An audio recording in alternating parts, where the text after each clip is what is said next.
जय हिंद दोस्तों आज की इस वीडियो में दोस्तों हम लोग अध्ययन करेंगे क्लास 10th में जो हम लोग मैथ में अध्ययन कर रहे हैं। इसको पता है कि आपको राजीव प्रकाशन से हम लोग अध्ययन कर रहे हैं। न्यू प्रकाशन है, जो न्यू सिलेबस है, जो सिलेबस चेंजेस आई है उसी प्रकाशन से हम लोग अध्ययन कर रहे हैं। आज हम लोग जो है आपको बता दें कि दो चर वाले रैखिक समीकरण युग्म जो है pair of linear equation in two variables जो है इसके बारे में हम लोग अध्ययन करेंगे। आपको बता दें कि इसमें कुछ 2-3 टॉपिक्स जो है आपको याद रखने हैं, बाकी पूरा का पूरा चैप्टर जो है आपके लिए एकदम मक्खन हो जाएगा, एकदम आसान हो जाएगा। अब लोग अच्छे से अध्ययन कर पाओगे। बस 2-3 टॉपिक को आप लोग याद रख लो। जैसे आपका क्या क्या याद रखना है, कंडीशन नंबर 1 आपको ये याद रखोगे कि A1/B1 B1 ना करके आप लोग A2 करो। हाँ, A1/A2 बराबर B1/B2 बराबर C1/C2। अगर तीनों के तीनों मान बराबर हो, अभी बताएंगे आप लोग, केवल समझो, अभी सब कुछ बताएंगे। जैसे क्वेश्चन एक लगाते जाएंगे आप लोगों को पूरा का पूरा आपको समझ में आता जाएगा। अगर तीनों बराबर हो, ठीक है, तीनों बराबर हो तो इसको आप लोग कहोगे कि अपरिमित रूप से अनेक हल कहोगे। अगर तीनों बराबर हो, इसके अतिरिक्त आप लोग इसको संगत भी कहोगे, ठीक, और इसके बाद इसको संपाती भी कहोगे। ठीक है, ये संगत भी है, संपाती भी है। अपरिमित रूप से अनेक हल है, मतलब बहुत से हल है, संगत भी है और ये संपाती भी है। दूसरा आप लोग ये याद रखोगे, A1/A2 is not equals to B1/B2। अब ये चाहे इक्वल्स टू में हो C1 C2 और चाहे नॉट इक्वल्स टू में, कोई मतलब नहीं, में इन दोनों से मतलब हो। इन दोनों में अगर मतलब है तो इसे हम लोग कहेंगे, मतलब ये दोनों अगर एक दूसरे को नॉट इक्वल्स टू में हो तो इसे कहोगे आप लोग अद्वितीय हल। ठीक, अद्वितीय हल। क्या संगत है? तो हाँ, ये संगत है। ठीक, अद्वितीय हल कहोगे और संगत कहोगे। अद्वितीय हल कहोगे और क्या कहोगे? संगत। इसके अलावा देखो, सबके 3-3 नाम हैं। अच्छा, ये हल है कि हल नहीं है? अद्वितीय हल है, इसके अनेक हल है, इसके अद्वितीय हल है, इसके अनेक हल है। अब जैसे संगत है तो ये भी संगत है। जैसे इसका नाम संपाती है तो इसका नाम आप लोग क्या कहोगे? यानी तो प्रतिच्छेद करती है, ये प्रतिच्छेद करती है। पूरा का पूरा कॉन्सेप्ट यहीं पर क्लियर होता है आपका। इसके बाद लास्ट कंडीशन आप लोग ध्यान रखोगे कि A1/A2 is equals to B1/B2 is not equals to C1/C2। अगर ये दोनों बराबर है और ये बराबर नहीं है तो इसको आप लोग कहोगे कि कोई हल नहीं। क्या कहोगे? कोई हल नहीं। और इसके बाद ये संगत है क्या असंगत? तो आप लोग कहोगे कि ये जो है असंगत है और ये क्या है? समांतर है। क्या है? समांतर है। बस इतने से आपका पूरा का पूरा टॉपिक जो है क्लियर होता है। जैसे क्वेश्चन नंबर आपका पहला, सिद्ध करे कि C का एक ऐसा मान ज्ञात कीजिए जिसके लिए निकाय CX + 3y बराबर C - 3 12x + CY बराबर C के अनंत अनेक हल होते हैं। इस मान को आप लोग ज्ञात करोगे। तो देखो, CX + 3y बराबर, पहला क्वेश्चन, CX + 3y बराबर C - 3 और 12x + CY, 12x + CY बराबर C।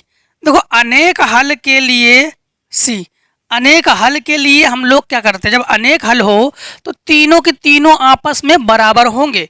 तो इसका मतलब है आप लोग x को तो नहीं लिखोगे, C/12 लिखोगे। क्या लिखोगे? C/12 बराबर, ये बराबर B1/B2 मतलब 3/C लिखोगे, 3/C लिखोगे। ठीक है, 3/C बराबर C - 3 C - 3/C, तीनों आपस में बराबर है। किसी भी दो को लेकर आप लोग हल कर सकते हो, तो हम इन दोनों को हल कर रहे हैं तो सी से सी गुणा करो तो सी स्क्वायर, 12 तिया 36, इसको हटाओगे तो रूट चढ़ाओगे। हाँ, इसको हटाने पर अंडर रूट चढ़ाते हैं। अंडर रूट से उसी संख्या को आप लोग निकालोगे जो किसी संख्या से वर्ग है। तो ये संख्या 6 का वर्ग है, तो हमारे पास सी का जो मान है वो हमारे पास 6 आ गया। और भी देखते जाओ तो समझ में आ जाए।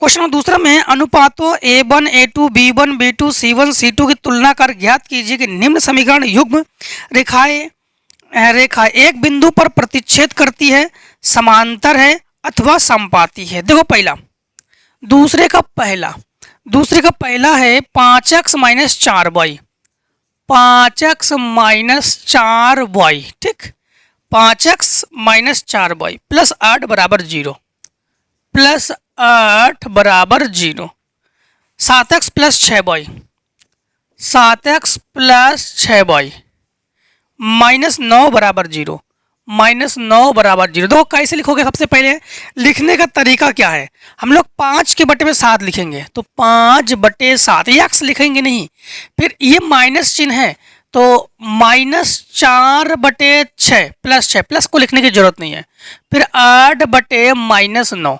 हाँ, सबसे पहले क्या 5/7 और 4/6 बराबर है, तो बराबर नहीं है, फिर ये दोनों भी तो बराबर नहीं है। चलो इन दोनों से देखते हैं। जब ये दोनों मान बराबर ना हो तो हम लोग कहते हैं अद्वितीय हल, संगत और प्रतिच्छेद करती है। तो हम लोग कहेंगे कि प्रतिच्छेद करती है। ये क्या करती है, प्रतिच्छेद करती है। इसी का दूसरा पार्ट देखो, समझ में आया ना? दूसरा पार्ट देखो, आप समझ में आया नहीं था ना? दूसरे पार्ट में है 9x plus 3y plus 12, 9x plus 3y plus 12 बराबर 0। इसके बाद है 18x 6y, 18x 6y, ठीक, 18x 6y प्लस 24 बराबर 0, प्लस 24 बराबर 0। हाँ, तो आप लोग लिखोगे 9/18, तो 9/18, फिर 3/6, 12/24। तो इसको काटो, 9 एकम 9, 9 दूनी 18, 3 एकम 3, 3 दूनी 6, 12 एकम 12, 12 दूनी 24। देखो तीनों आपस में बराबर है, तीनों आपस में बराबर है। तो हम लोग कहेंगे कि 1/2 बराबर 1/2 बराबर 1/2। जब तीनों बराबर हो तो अपरिमित रूप से अनेक हल है, संगत है और समपाती है। तो इसे आप लोग क्या कहोगे, समपाती। क्लियर हुआ ना, समपाती, ठीक है। दूसरा नंबर है आपका। तो अब देखो दूसरे का तीसरा पार्ट। यही सवाल में अगर आप लोगों से अपरिमित रूप से अनेक हल की बात की जाए तो अनेक हल है, संगत की बात की जाए संगत है, अब बाकी आप लोगों को संपाती है। ये संपाती के लिए ये इन्होंने कहा ज्ञात कीजिए। दूसरे का तीसरा पार्ट, दूसरे के तीसरा पार्ट में है 6x minus 3y, 6x minus 3y plus 10 बराबर 0। और इसके बाद 2x minus Y, 2x minus Y plus 9 बराबर 0। देखो यहां पर आप लोग क्या करोगे जानते हो, 6/2 लिखो, माइनस 3 इसके गुणांक में 1 है तो 1 लिखो, और 10/9 लिखो। 2 तिया 6, ये 3 और ये -3 बराबर नहीं है, और ये भी तो बराबर नहीं है, तो 3 नॉट इक्वल्स टू -3। देखो अब की बार ये दोनों बराबर नहीं है, तो इससे क्या होगा, अद्वितीय हल, संगत और बराबर। ये भी तो बराबर नहीं है ना, ये भी बराबर नहीं है हमारे पास, 10/9। फिर से एक बार, नहीं, एक चीज़ ध्यान रखना कि यहाँ पर ये माइनस है, क्योंकि एक माइनस के तो है, तो ये दोनों बराबर में है, ये दोनों बराबर में है, ये दोनों बराबर में है। तो ये दोनों जो है ये तो बराबर में है, किंतु ये बराबर में नहीं है। जब ये दोनों बराबर में हो और ये बराबर ना हो तो इसको आप लोग लिखोगे कोई हल नहीं, असंगत लिखोगे और समांतर लिखोगे। तो इस क्वेश्चन के अकॉर्डिंग केवल हम लोग क्या लिखेंगे, समांतर। अब समझ में आया ना, आप लोग कैसे सॉल्व कर रहे आप लोग। देखो तीसरे का जो है, मैं ये उन्होंने कहा है कि संगत और असंगत बताओगे। जैसे इसमें देखो, इसमें अगर संगत असंगत की बात की जाए तो इसको कहोगे संगत, इसे कहोगे संगत, इसे कहोगे असंगत। सेम टू सेम ऐसे ही सॉल्व करोगे। फिर भी आपको एक बताते हैं, देखो कैसे। जैसे आपका ये है 3x प्लस 2y बराबर 5, 3x प्लस 2y बराबर 5, ठीक। और इसके अतिरिक्त है 2x minus 3y, 2x minus 3y बराबर आपके पास क्या है 7। तो आप लोग क्या करोगे जानते हो, आप लोग लिखोगे 3/2, 3/2, फिर 2/-3 और 5/7। क्या ये दोनों बराबर में है? तो ये दोनों बराबर में नहीं है और ये भी बराबर में नहीं है, ठीक है। तो ये दोनों जब बराबर में ना हो, जब दो मान बराबर ना हो, उसे अद्वितीय हल कहते हैं और संगत कहते हैं। तो ये आपके पास क्या है, ये आपके पास है संगत, ठीक। वैसे इसको लिखने की जरूरत नहीं है, इसी से कर लो। तो ये क्या है आपके पास संगत। तीसरे का पहला जो है संगत, तीसरे का दूसरा आप लोग लगा लोगे। तीसरे का तीसरा देखो, क्योंकि बटे में है और हमें पता है कि बटे वाला क्वेश्चन और पॉइंट का क्वेश्चन और अंडर रूट का क्वेश्चन ये बताना ही पड़ता है। तो 3/2x plus 3/2x plus 5/3y बराबर 7। इसके अतिरिक्त 9x minus 10y, 9x minus 10y बराबर 14, 9x माइनस 10y बराबर 14। अब देखो यहाँ पर सबसे पहली बात तो ये है, 3/2 को तो 3/2 लिखोगे, इनटू आप लोग ये 9 लिखोगे, और 5/3 को तो 3 लिखोगे, इनटू 10 लिखोगे, और ये लिखोगे 7/14। 3 त्रिका 9, 5 दूनी 10, 7 एकम 7 दूनी 14। तो ये आ जाएगा 1, यहाँ पर 1 है, 1/6। तो 1/6 और 1/6 अर्थात ये दोनों बराबर है, और इधर 1/2 अर्थात ये बराबर नहीं है। तो ये बराबर नहीं है। तो ये जब ऐसे कंडीशन में हमारे पास कोई हल नहीं, असंगत और समांतर, तो इसे हम लोग कहेंगे असंगत। क्या कहेंगे हम लोग? असंगत। अब तो क्लियर हो गया ना कि कैसे आप लोग करोगे संगत, असंगत, समांतर। बस यही टॉपिक देखते जाओ और खटाक से इसको करते जाओ, है ना। तो आई होप इतने का आप कर लोगे आप। तो टेक स्क्रीनशॉट।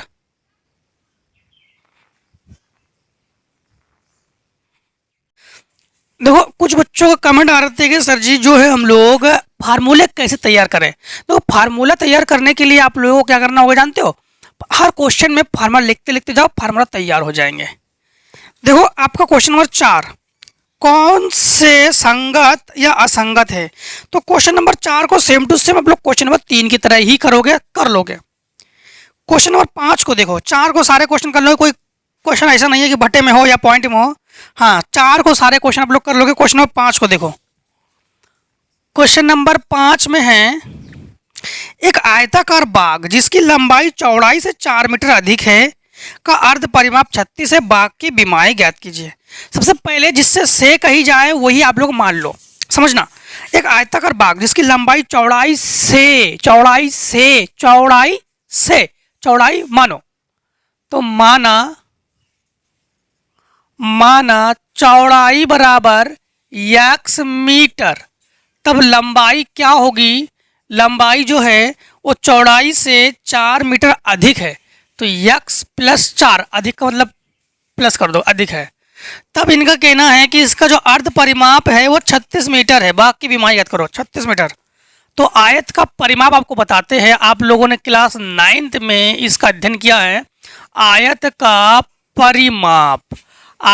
परिमाप 2 कोष्टक में लंबाई प्लस चौड़ाई, ठीक, लेंथ प्लस ब्रेथ। तो अर्ध परिमाप की बात कही गई है। अर्ध परिमाप का मतलब होता है बटे 2 का मतलब हो गया अर्ध, 2 से 2 कैंसिल। अर्ध परिमाप लंबाई क्या है हमारे पास? x प्लस 4 प्लस चौड़ाई क्या है हमारे पास? x। अर्ध परिमाप क्या है हमारे पास, अर्ध परिमाप है 36। इस पूरे का जगह लिखोगे आप लोग 36। यक्स और यक्स 2x बराबर 36 माइनस 40 को पक्षांतर करोगे तो 2x बराबर ये घटकर हो जाएगा 32। 16 दूनी 32, तो यक्स बराबर 16। अब 16, अब देखो चौड़ाई, तो चौड़ाई क्या है आपके पास, चौड़ाई है 16 मीटर और लंबाई क्या है, लंबाई 16 प्लस 4 अर्थात 20 मीटर। बस यही है आयत की विमाएं। क्लियर। अब देखो क्वेश्चन नंबर आपके पास 6, रैखिक समीकरण 2x प्लस 3y माइनस 8 बराबर 0 दी गई है। तो दो चरों में एक ऐसी रैखिक समीकरण लिखिए ताकि प्राप्त युग्म का ज्यामितीय निरूपण, जैसा कि नंबर 1 प्रतिच्छेद करती रेखाएं, नंबर 2 समांतर रेखाएं, नंबर 3 समपाती रेखाएं। देखो क्वेश्चन नंबर 6 में इस प्रकार से कि आपके पास 2x plus 3y minus 8, 2x plus 3y minus 8 बराबर 0। नंबर 1 आप लोग इस प्रकार से रैखिक समीकरण लो कि क्या आ जाए, प्रतिच्छेद करती रेखाएं हो। तो प्रतिच्छेद करती रेखाएं हो, प्रतिच्छेद करती रेखाएं हो। प्रतिच्छेद का मतलब जानते हो ना, प्रतिच्छेद का मतलब हम लोग ये दिखाएंगे A1 बटे A2 is not equals to B1 बटे B2। मतलब हम लोग ऐसा कोई मान ले लो कि ये दोनों आपस में बराबर ना हो। क्वेश्चन नंबर आपका 6 है। अब देखो जैसे मान लो कि हमने क्या लिया, 2x प्लस 3y माइनस 8 बराबर 0 जो कि हमारे पास दिया है।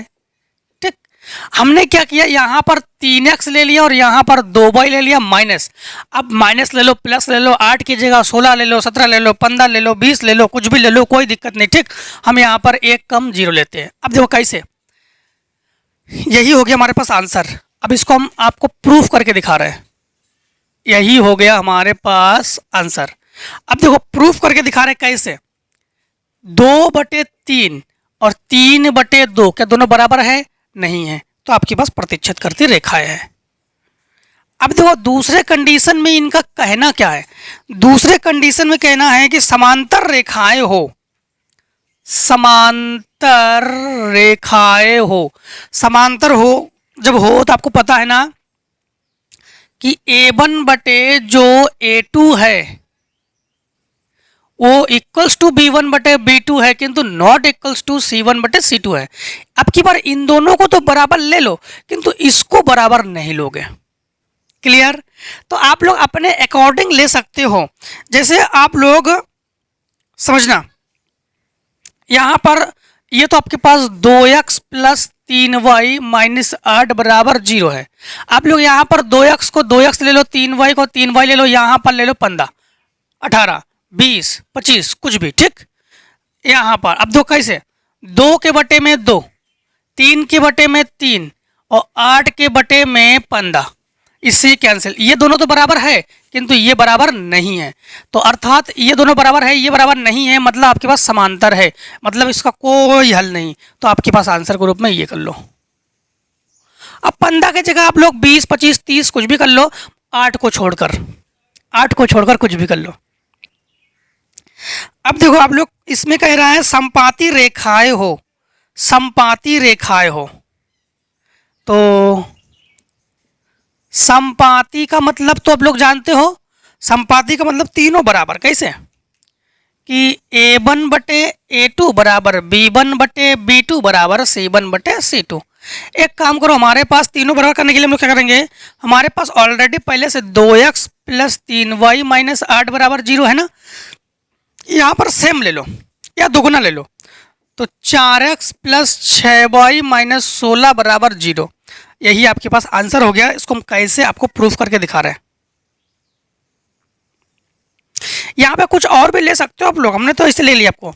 यहाँ पर जैसे 2/4 करोगे तो 2/4, 3/6 माइनस 8 बटे माइनस 16, माइनस माइनस कैंसिल, 8 एकम 8, 8 दूनी 16, 3 एकम 3, 3 दूनी 6, 2 एकम 2, 2 दूनी 4। तीनों आपस में बराबर है, मतलब समपाती है और इसके अनेक हल है।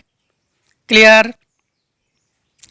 क्वेश्चन नंबर 7, रैखिक समीकरण युग्म x प्लस वाई बराबर 2 और 2x माइनस वाई बराबर 1 को हल को निरूपित करने वाले बिंदु से होकर जाने वाली एक रेखा के समीकरण ज्ञात कीजिए। इस प्रकार की कितनी रेखाएं ज्ञात कर सकते हैं? कितनी रेखाएं ज्ञात कर सकते हैं? देखो x प्लस वाई बराबर 2, 7वां नंबर है x प्लस वाई बराबर 2, ठीक, और 2x माइनस वाई बराबर 1, 2x माइनस वाई बराबर 1, ठीक है। फिर से एक बार, x प्लस वाई बराबर 2, ठीक है, 2x माइनस वाई बराबर 1 को हल को निरूपित करने वाले बिंदु से होकर जाने वाली एक रेखा की समीकरण ज्ञात कीजिए। एक रेखा के समीकरण ज्ञात कीजिए। और इस प्रकार कितनी रेखाएं ज्ञात कर सकते हैं?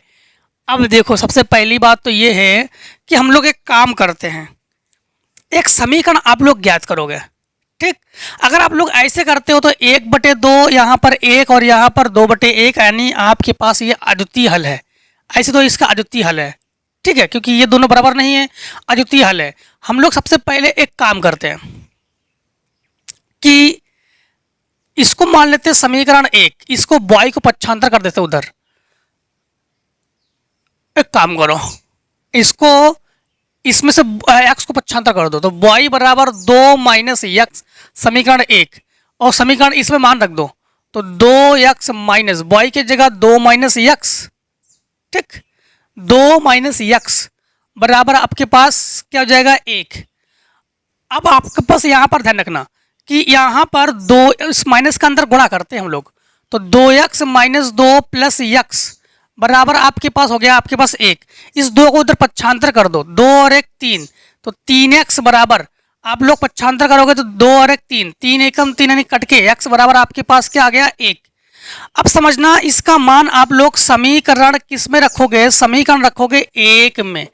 तो y बराबर आप लोग देख पा रहे हो कि 2 माइनस x की जगह 1, तो y बराबर भी क्या हो गया? 1।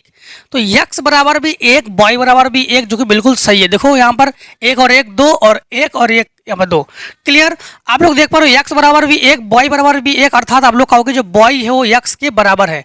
अर्थात एक रेखा का इनको समीकरण ज्ञात करके देना था, हम लोगों ने एक समीकरण ज्ञात करके दिया, और इसके इन्होंने कहा कितने हल है, तो दोनों मान बराबर है। सभी मान जब बराबर हो तो हम लोग कहेंगे इसके अनेक हल है। मतलब नहीं, क्या पूछा इन्होंने कि कितनी रेखाएं ज्ञात कर सकते हैं, तो हम लोग कहेंगे कि इसमें हम लोग अनेक रेखाएं ज्ञात कर सकते हैं। अनेक रेखाएं ज्ञात कर सकते हैं। तो कितनी रेखाएं ज्ञात कर सकते हैं हम लोग? अनेक रेखाएं ज्ञात कर सकते हैं। क्वेश्चन नंबर 8 को देखो। 8 में है, निम्नलिखित समीकरणों में से प्रत्येक बारे में बताइएगा अद्वितीय हल है, कोई हल नहीं, अथवा किसके अनेक हल हैं। तो इसको आप लोग दो सवाल नंबर 1 की तरह, 2 की तरह, 3 की तरह करोगे, ठीक, ऐसे ही करोगे। इधर तो नहीं है, ऐसे ही करोगे, दिखाओगे कि किसमें अनेक हल है, किसमें मतलब किसमें अनेक हल है, किसमें अद्वितीय हल है, और किसमें अपरिमित रूप से कोई हल नहीं है, या अपरिमित रूप से अनेक हल है। मतलब यही आपको बताना है, आप लोग बताओगे। इसमें से कोई कठिन सवाल तो नहीं है जो आपको लग सकता है कठिन। 8वें नंबर में देख ले एक बार। हाँ, 8वें नंबर का आप लोग ये देखो, तीसरा नंबर देख लो, तीसरा, क्योंकि तीसरा हो सकता है आप लोग पूछो। तो 8वें का तीसरा बताते हैं। तीसरे में है कि 6x प्लस 5y बराबर 11, 6x प्लस 5y बराबर 11, और इसके बाद 9x plus 15/2, 9x plus 15/2y बराबर 21। हाँ, तो यहाँ पर आप लोग क्या करोगे जानते हो? 6/9 लिखोगे, और 5 ये 2 को ऊपर लिखो, और ये 15 लिखो, और बराबर 11/21। अब देखो, 3 त्रिका 9, नहीं 3 दूनी 6, 3 त्रिका 9, 5 तिया 15, मतलब ये दोनों बराबर में है, 2/3, 2/3, और ये बराबर में नहीं है। अर्थात कहोगे आप लोग 2/3 और 2/3 जो है बराबर में है, किंतु ये जो आपके पास 11/21 है बराबर में नहीं है, मतलब ये कोई हल नहीं। क्या पूछा जाए, संगत असंगत? हाँ, कोई हल नहीं, तो ये कोई हल नहीं, तो आप लोग लिखोगे कोई हल नहीं, बस ऐसे ही सबको हल करोगे, तो कोई हल नहीं। 8वें का तीसरे में जो है कोई हल नहीं।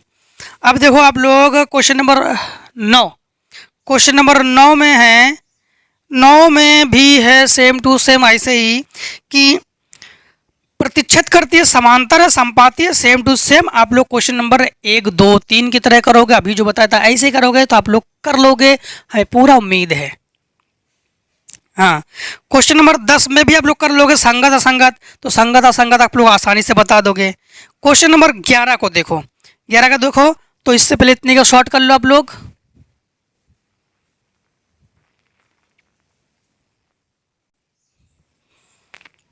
दो 11 नंबर में है कि रेखाओं दो अद्वितीय हल है और के का मान आप लोगों से पूछ रहा है।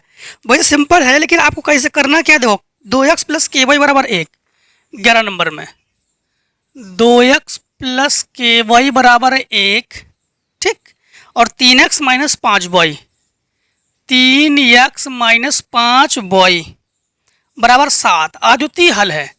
अद्वितीय हल के लिए आप लोग जानते हो ना, तो बार बार फार्मूला लिख लिख कर सवाल को हल करो, तो फार्मूले याद करने की फिर जरूरत नहीं है। अद्वितीय हल के लिए आप लोग जानते हो a1/a2 not equals to b1/b2 equals to c1/c2, ठीक, नहीं इक्वल्स टू इसको नहीं कर लिखेंगे, इन दोनों को लिखेंगे।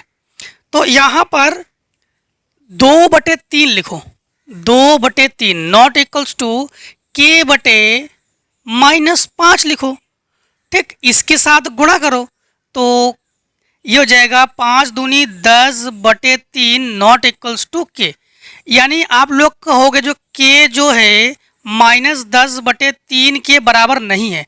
तो इसका कहने का अर्थ क्या है जानते हो? इनका कहने का अर्थ ये है कि -10/3 को छोड़कर के सारे मान हो सकते हैं, केवल -10/3 नहीं है, ठीक, बस ये हो गया।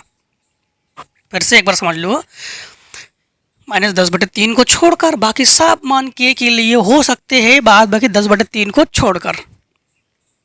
12 नंबर में भी के का मान ज्ञात करोगे और कोई हल नहीं के लिए। देखो 12 नंबर में है कि आपके पास kx माइनस 5y बराबर 2, kx माइनस 5y बराबर 2, और ये है आपके पास 6x प्लस 2y बराबर 7, 6x प्लस 2y बराबर 7, 6x प्लस 2y बराबर 7। कोई हल नहीं तो के का मान ज्ञात कीजिए। कोई हल नहीं के लिए, कोई हल नहीं के लिए a1/a2 is equals b1/b2 is not equals c1/c2, ये होता है। तो आप लोग लिखोगे k/6 बराबर -5/2, किंतु बराबर नहीं वाले में है 2/7, मतलब ये दोनों तो बराबर है, तो इसके गुणा में पहुंचा दो ये, तो ये काट दो, 2 एकम 2, 2 3 6, तो k बराबर -3×5 15, बस। तो k का मान क्या हो जाएगा, -15। क्लियर? अब देखो क्वेश्चन नंबर 13, के किस मान के लिए अनंत हल है, बाकी देखो वही है। तो 2x प्लस 3y बराबर 4, 2x प्लस 3y बराबर 4, ठीक, और k plus 2x, k plus 2x, k plus 2x 6y plus 6y बराबर 2k प्लस 4, 2k प्लस 4। इनका कहना यह है कि अनंत हल होगा। अनंत हल में आप लोग जानते हो ना, अनंत हल a1/a2 equals to b1/b2 equals c1/c2, तीनों बराबर में हो, मतलब समझना 2/k प्लस 2 तो 2/k+2 बराबर 3/6 बराबर 4/2k+4। कोई भी दो मान को हल कर सकते हो।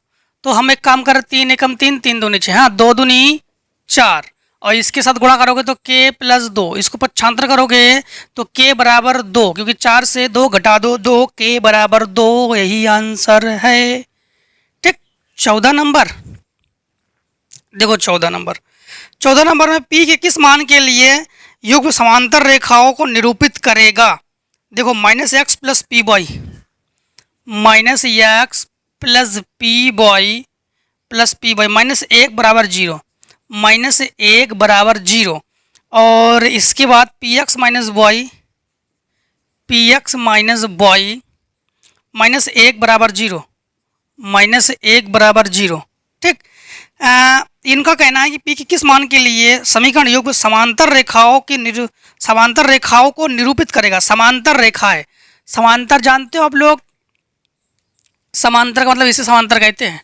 तो समांतर होने पर हम लोग क्या करते हैं, समांतर। तो a1/a2 = b1/b2 not equals c1/c2। तो मतलब हम लोग लिखेंगे -1/p, तो -1/p इक्वल्स p/-1, तो p/-1। इसको लिखने की जरूरत नहीं कि नॉट इक्वल्स टू में, 1 एकम 1 और p एकम p यानी p², तो p² बराबर 1 अर्थात p बराबर 1। तो p बराबर कितने के लिए? 1 के लिए ये जो है आपके पास क्या है, समांतर है। अब देखो क्वेश्चन नंबर आप लोग 15 में है कि निम्नलिखित अद्वितीय हल, कोई हल नहीं, अपरिमित अनेक हल, तो इसको आप लोग ज्ञात करोगे अद्वितीय हल, और उस वज्र गुणनखंड विधि से भी ज्ञात करोगे। तो देखो, अद्वितीय हल, अपरिमित रूप से अनेक हल, अद्वितीय हल, कोई हल नहीं, तो आप लोग समीकरण सवाल नंबर 1, 2, 3 की तरह कर लोगे, तो आप लोग कर लोगे। जो वज्र गुणनखंड है ये हम लोग आगे की प्रश्नावली में जाकर पढ़ेंगे। ठीक, कि वज्र गुणनखंड कैसे करते हैं, क्योंकि इसके अलग से है प्रतिस्थापन, वज्र गुणनखंड, विलोपन, तीनों विधि को हम लोग पढ़ेंगे। ठीक है, तो इसमें केवल आप लोग कितना बताना है, संगत, असंगत और अद्वितीय हल वगैरह जो पूछ रहा है ये आप लोग बता देना इनमें। क्वेश्चन नंबर 16 देखो, क्वेश्चन नंबर 16 में है कि a और b के किस मान के लिए रैखिक समीकरण का अपरिमित रूप से अनेक हल है। देखो, वैसे आप लोग कर लेते हो, फिर भी इसको बताते हैं, क्योंकि जब मान पूछने वाला सवाल जो है वो हो सकता है थोड़ा बहुत कैलकुलेशन मिस्टेक हो जाए आप लोगों से। 2x + 3y बराबर 7, 2x + 3y बराबर 7, और इसके बाद है a - bx, ठीक, a - bx plus a + b boy plus a + b boy बराबर 3a + b, 3a + b - 2। इनका कहना है कि अपरिमेय रूप से अनेक हल है। अनेक हल का मतलब जानते हो कि सभी मान बराबर, तो 2/a - b बराबर 3/a + b बराबर 7/3a + b - 2। इनका कहना है कि a और b के मान आप लोग ज्ञात करो। देखो, ऐसे कंडीशन में हम लोग करेंगे क्या जानते हो, हम लोग इसे भी इसी के साथ हल कर लेते हैं और इसे भी इसी के साथ हल कर लेते हैं, जिसमें हम लोग दो मान प्राप्त करके मान ज्ञात कर लेंगे। कैसे, ध्यान रखना। जैसे मान लो कि इसके साथ हल करोगे तो 2/a - b बराबर 7/3a + b - 2, एक मतलब राइट है ना। ठीक है, अब देखो यहाँ पर इसके साथ गुणा करोगे तो 2 × 6a + 2b - 4 बराबर इसके साथ गुणा करोगे तो 7a 7b, दोनों ए बी को इधर पक्षांतर करो और इसको उधर पक्षांतर कर दो, तो 6a, ठीक, 6a और -7a + 2b + 7b बराबर 4, तो ये घटकर हो जाएगा -a और ये दोनों जुड़कर हो जाएगा 9b बराबर 4। एक काम करो, इसे उधर पक्षांतर कर दो, तो 9b बराबर 4 + a, इसको समीकरण 1 डाल दो। अब इसे लिखो, अब जो है आप लोग किसको लिखोगे, देखो इसे लिखोगे आप लोग इन दोनों को, तो इन दोनों को जब लिखोगे तो 3/a + b बराबर 7/3a प्लस b माइनस 2। इसके साथ गुणा करोगे तो 3 तरह का 9a, 9a plus 3b minus 3 दूनी 6। देखो 9 9 3 और 6 और बराबर 7a plus 7b, 7a plus 7b दोनों को उठाकर इधर पक्षांतर कर दो तो ये हो जाएगा तुम्हारे पास 9a minus 7a plus 3b minus 7b बराबर 6। यहाँ पर 9a को 9 से 7 घटाओगे तो 2a और ये माइनस 4b बराबर 6। यहाँ पर मान रख दो 9b के जगह। एक काम करो 9 को जो है इसके बटे में पहुँचा दो तो b 2a को तो 2a लिखो माइनस 4 को 4 लिखो, b के जगह लिखोगे 4 प्लस a बटे 9 बराबर 6। ठीक, इसके बटे 1 मान के भिन्न करोगे 9 दूनी 18, 9 दूनी 18a और इसके साथ गुणा करोगे तो 4 का अंदर गुणा करो तो माइनस 4 चौको 16 और माइनस 4a बटे 9 बराबर 6। गुणा में पहुंचा दो 9 6 54 तो 18a नहीं 18 से 4 घटा दोगे तो 14a माइनस 16, 9 6 54 उसको पक्षांतर कर दो तो 14a बराबर 54 60 70 70 हो जाएगा, 14 5 70 तो a बराबर आपके पास क्या है 5। अब a का मान आप लोग समीकरण कहाँ रख दोगे, समीकरण 1 में रख दोगे आप लोग इसमें। हाँ तो ये b बराबर यहाँ पर क्या हो जाएगा, यहाँ पर रखोगे तो 4 प्लस 5 बटे 9 तो 4 प्लस 5 बटे 9 अर्थात b बराबर 9 बटे 9 से 9 कैंसिल तो b बराबर 1। तो आप लोग कहोगे a बराबर 5 और b बराबर 1। यही है इस क्वेश्चन का आंसर। क्लियर। अब देखो क्वेश्चन नंबर आपका 17 में है कि 17 में क्या है, 17 के बाद देखो क्वेश्चन नंबर आपका 16 का दूसरा। तो एक काम करो इतने का आप लोग शॉर्ट कर लो तो फिर बताते हैं इसको हम लोग। 16 का दूसरा भी है,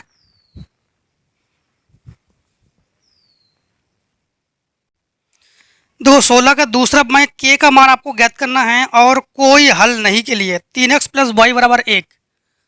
16 का दूसरा 3x प्लस वाई बराबर 1 और 2k माइनस 1 और x प्लस ये हो जाएगा k minus 1 boy, k minus 1 boy बराबर 2k प्लस 1।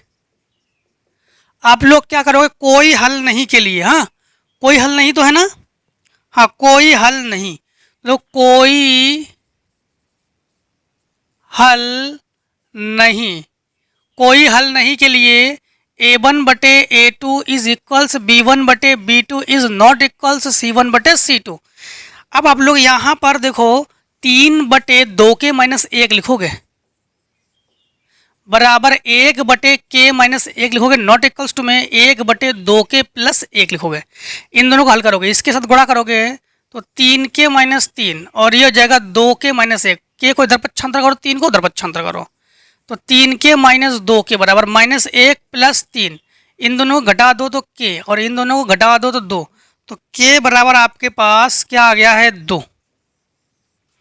k बराबर आपके पास क्या आ गया है 2। अब देखो आप लोगों को क्वेश्चन नंबर 17 में है निम्नलिखित समीकरणों को युग्मों को प्रतिस्थापन एवं वज्र गुणनखंड विधियों से हल कीजिए, किस विधि को आप अधिक उपयुक्त मानते हैं। तो देखो यहाँ पर प्रतिस्थापन विधि जो है हम लोग 3.2 में करेंगे प्रतिस्थापन विधि।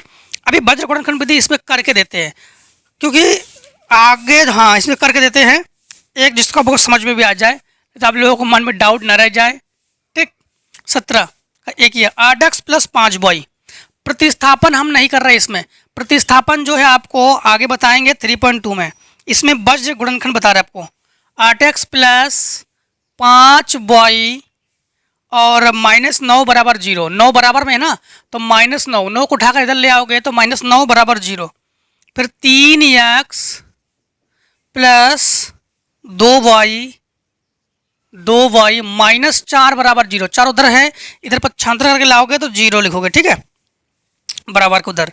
हाँ, अब देखो यहाँ पर क्या करते हैं हम लोग, जब भी वज्र गुणनखंड करते हैं, वज्र गुणनखंड, वज्र गुणनखंड को बोर्ड एग्जाम में कभी ब्रज गुणनखंड कभी वज्र गुणनखंड, तो दोनों एक ही चीज है, ठीक है।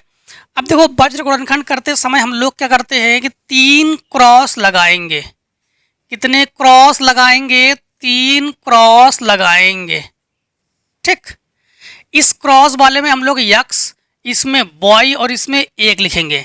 यक्स का मतलब है इस क्रॉस में कहीं पर भी एक्स का मान नहीं होना चाहिए, इसमें बॉय का मान नहीं होना चाहिए, इसमें अचर नहीं होना चाहिए, ठीक है। तो इस क्रॉस में 8 और 3 नहीं होना चाहिए, इस क्रॉस में 5 और 2 नहीं होना चाहिए, इस क्रॉस में 9 और 4 नहीं होना चाहिए। देखो कैसे लिखोगे, सबसे पहले यक्स, तो यक्स के आगे वाली संख्या लिखो 5/2, तो यहाँ लिखोगे 5 और 2, ठीक। फिर उसके आगे वाली संख्या लिखो तो -9 -4, तो ये -9 इसके लिए भी है और इसके लिए भी है, -4 इसके लिए भी है और इसके भी लिए, क्लियर। अब बॉय का मान नहीं लिखोगे और 9/4 लिख चुके हैं, 5/2 लिखेंगे नहीं, तो फिर बची हुई संख्या हमारे पास 8 और 3 है, तो 8 और 3, 8 इसके लिए भी है, 8 इसके लिए भी है, 3 इसके लिए भी है, 3 इसके लिए भी है। एक में 9 और 4 लिखेंगे नहीं, 8 और 3 लिख चुके हैं, तो 5 और 2 ही तो बाकी है, तो 5 और 2 लिखो, क्लियर हो ना। अब हम लोग क्या करते हैं, ध्यान रखना कि हमेशा हम लोग यक्स लिखेंगे, यक्स लिखेंगे, फिर बराबर लगाएंगे, बॉय लिखेंगे, बराबर लिखेंगे, 1 लिखेंगे, बराबर लिखेंगे। क्रॉस मल्टीप्लाई करते हैं, इन दोनों के साथ मल्टीप्लाई करोगे तो 5 चौको 20, बीच में हमेशा माइनस लगाते हैं, 9 दूनी 18, -18 है तो +18, फिर बॉय वाले में 9 तिया 27, तो -27, बीच में हमेशा माइनस लगाते हैं। 8 चौको 32, माइनस में है तो प्लस में 32, फिर 8 दूनी 16, बीच में हमेशा माइनस लगाते हैं, 5 तिया 15। हाँ, तो यक्स बटे 20 से 18 घटा दोगे तो -2, बॉय बटे 32 से ये घटा दोगे तो -5, बराबर 1/1। इसको भी इसी के साथ हल करते हैं और इसको भी इसी के साथ ही हल करते हैं हम लोग। हाँ, तो हम लोग लिखेंगे क्या जानते हो, यक्स बटे -2 बराबर 1/1, तो यक्स एकम यक्स, यक्स एकम यक्स और -2 एकम 2, तो -2। अब इसको बॉय बटे -5 बराबर 1/1, तो बॉय एकम बॉय -5 एकम 5, तो हम लोग कहेंगे यक्स बराबर -2 बॉय बराबर -5। ऐसे सॉल्व करोगे ब्रज गुणनखंड यानी वज्र गुणनखंड, यानी जो आप लोग क्वेश्चन नंबर अभी बताया था ना, क्वेश्चन नंबर 15 में भी आप लोग वज्र गुणनखंड कर लेना, ऐसे ही करोगे, क्लियर है ना। अब तो 3.1 भी आपका कंप्लीट हो गया, ठीक है। तो अब हम लोग 3.2 में मिलेंगे, तो इस वीडियो में इतना ही, मिलेंगे 3.2 में। तो आप लोग अच्छे से अध्ययन कीजिए, इस वीडियो में इतना ही। जय हिंद जय भारत। आप लोग स्वस्थ रहिए, मस्त रहिए, हर एक एक्सरसाइज में मिलते जरूर रहिए और टेक स्क्रीनशॉट।